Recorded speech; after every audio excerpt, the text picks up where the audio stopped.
बेटी पढ़ाओ पर ड्रामा प्रस्तुत कर रहे हैं, जिसकी प्रस्तुति इस प्रकार है। रोहित, ओ रोहित, बेटा कहाँ हो? हाँ माँ, क्या हुआ? बेटा तू पायल को अस्पताल ले गया कि नहीं? नहीं माँ, आज नहीं ले जा पाया। हे भगवान, क्या करूँ इस लड़के का? मुझे अपनी भौजी की कोई चिंता है या नहीं? क्यों माँ, ऐसी बातें क्यों कर रही हो? बेटा तू आज ही बहू को डॉक्टर के पास इसकी जांच कराना। क्यों माँ? अरे मुझे बेटी पैदा करके अपने लिए जिंदगी भर का बोझ चाहिए, वंश का कुल दीपक। ठीक है माँ, मैं अभी जाता हूँ। अरे पायल, कहाँ हो तुम? हाँ रोहित, क्या हुआ? बैठ जा। अरे हमें हॉस्पिटल जाना है सोनोग्राफी के लिए। अरे रोहित, ये कैसी बातें कर रहे हो? सोनोग्राफी की क्या आवश्यकता है? ज्यादा बहस मत करो, जल्दी चलो। किस प्रकार रोहित पायल को सोनोग्राफी के लिए हॉस्पिटल जबरदस्ती ले जाता है? आज सोनोग्राफी की रिपोर्ट आने वाली है।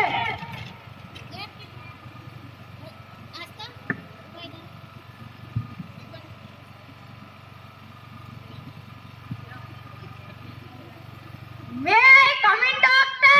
Yes, coming. डॉक्टर साहब, मैं पायल की मेडिकल रिपोर्ट लेने आया हूँ। हाँ, यह लीजिए। बेटा तू इतना दुखी क्यों लग रहा है? माँ, माँ वही हुआ जिसका डर था, बेटी है। क्या बेटी है? सत्यानाश हो इस बेटी का। बेटा तू बहू से कह कि जल्दी से जल्दी इस बेटी का कुछ कर। पायल, ओ पायल, कहाँ मर गई? जी माँ जी। बेटा समझा तू इसको? क्या हुआ रोहित, इतने परेशान क्यों लग रहे हो?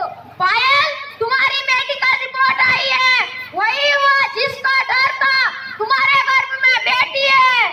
तो इसमें परेशान होने की क्या आवश्यकता है? मुझे तो बेटी ही चाहिए। पर मुझे बेटी नहीं चाहिए, मैं घर चलाऊंगा, बेटी के लिए दहेज इकट्ठा करूंगा। रोहित, तुम पढ़े लिखे होकर भी गवारों वाली बातें कर रहे हो। हाँ, मैं पढ़ा लिखा हूँ, तभी ऐसी बातें कर रहा हूँ। आजकल का जमाना देखा है, बेटी को पालना कोई आसान काम नहीं है। अरे तुम भी ऑफिस जाती हो और मैं भी ऑफिस जाता हूँ, तो बेटी को संभालेगा कौन? ऐसे में कुछ ऊंच चीज हो गई तो समाज में क्या मुंह दिखाएंगे?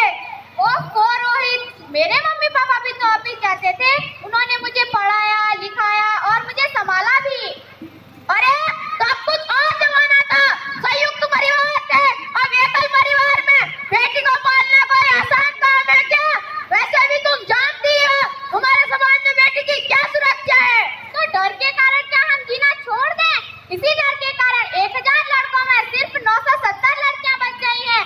अगर हर परिवार ऐसा ही सोचेगा तो आने वाले समय में 1000 लड़कों में सिर्फ 100 ही लड़कियां बचेंगी। जरा सोचो रोहित, जरा सोचो, उन 100 लड़कियों का क्या हाल होगा? घर से बाहर निकलना मुश्किल हो जाएगा, लोग उन्हें नोच खाएंगे। जरा सोचो रोहित, जरा सोचो, किसी को तो शुरुआत करनी ही होगी। हाँ, मैं मानता हूँ, यह शुरुआत मैं नहीं कर सकता, यह बात मैं नहीं उठा सकता। बेटियां बोझ होती है, किसने कहा? बेटे और बेटी में फर्क ही क्या है? फर्क है, बेटा बेटा होता है, बेटी बेटी होती है। बेटा वंश बढ़ाता है और बेटी टेंशन, और मुझे टेंशन नहीं चाहिए। तुम्हें अबॉर्शन कराना ही होगा। Are you serious Rohit? Please Rohit, ऐसा मत करो रोहित, प्लीज रोहित, मैं मर जाऊंगी।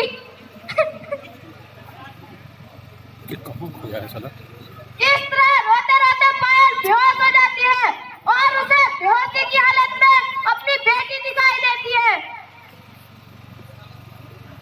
माँ, अभी तो भगवान ने मेरे हाथों पे किस्मत की लकीरें भी नहीं खींची और आपने पहले ही मेरी तकदीर का फैसला सुना दिया। प्लीज माँ, मुझे मत मारो, मैं आपको यकीन दिलाती हूँ कि मैं आपको कभी भी परेशान नहीं करूँगी। मेरे स्कूल की चिंता मत करना, मैं भैया की किताबों से खुद पढ़ लिया करूँगी। पापा से कहना मेरे दहेज की चिंता ना करे, मैं आपके साथ रहकर आप आपके बुढ़ापे का सहारा बनूंगी। अगर आपको फिर भी लगता है कि मैं आपका बोझ हूँ तो ऐसा मत करो। मैं भगवान से प्रार्थना करती हूँ कि आप मेरा मरा हुआ मुंह देखें। नहीं नहीं बेटी, नहीं नहीं बेटी, मेरी बेटी। रोहित, रोहित, क्या हुआ? रोहित, मैं ऐसा नहीं कर पाऊंगी, प्लीज रोहित, मैं मर जाऊंगी। अरे मत दिया तो मर, मुझे बेटी नहीं चाहिए। जिसके बाद रोहित सोने चले जाता है और उसे एक सपना आता है और उसे सपने में एक लड़की दिखाई देती है। मैं बेटी हूँ, सम्मान दूंगी, प्यार दूंगी, लाड़ दूंगी, दुलार दूंगी। मैं शीतलावन तुम्हारे जीवन की रक्षा करूंगी। मैं सरस्वती बन तुम्हें ज्ञान दूंगी। मैं काली बन दुश्मनों का नाश करूंगी। मैं पार्वती बन तुम्हें सम्मान दूंगी। मैं अन्नपूर्णा बन तुम्हारे जीवन को खुशहाल रखूंगी। और तुम मेरे जीवन को खत्म करना चाहते हो? आखिर मेरा क्या कसूर है? अरे बेटा वंश है तो बेटी अंश है, बेटा आन है तो बेटी गुमान है, अगर बेटा दवा है तो बेटी दुआ है, अगर बेटा गीत है तो बेटी संगीत है, अगर बेटा भाग्य है तो बेटी भाग्य विधाता है। और फिर औरत भी तो बेटे की औरत, और फिर बेटा भी तो औरत की ही कोख से पैदा होता है और तुमने उसे कोख में मार दिया। आखिर हमारा कसूर क्या था? ना कुछ होते हुए भी तुम मुझे कोख में मारना चाहते हो? नहीं मेरी बेटी, नहीं मेरी बेटी, तुम्हारा कोई कसूर नहीं है। पायल, पायल, कहाँ हो तुम पायल? हाँ रोहित, क्या हुआ? पायल प्लीज मुझे माफ कर दो, मैं भटक गया था और इसी कारण मैं एक बहुत बड़ा पाप करने जा रहा था। तुम सही कह रही थी पायल, बेटा और बेटी में कोई फर्क नहीं होता, फर्क तो बस सोच का होता है। अब हम अपनी बेटी को नहीं मारेंगे। हाँ रोहित, हाँ, हम अपनी बेटी को नहीं मारेंगे। Thank you.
બસ આવજો.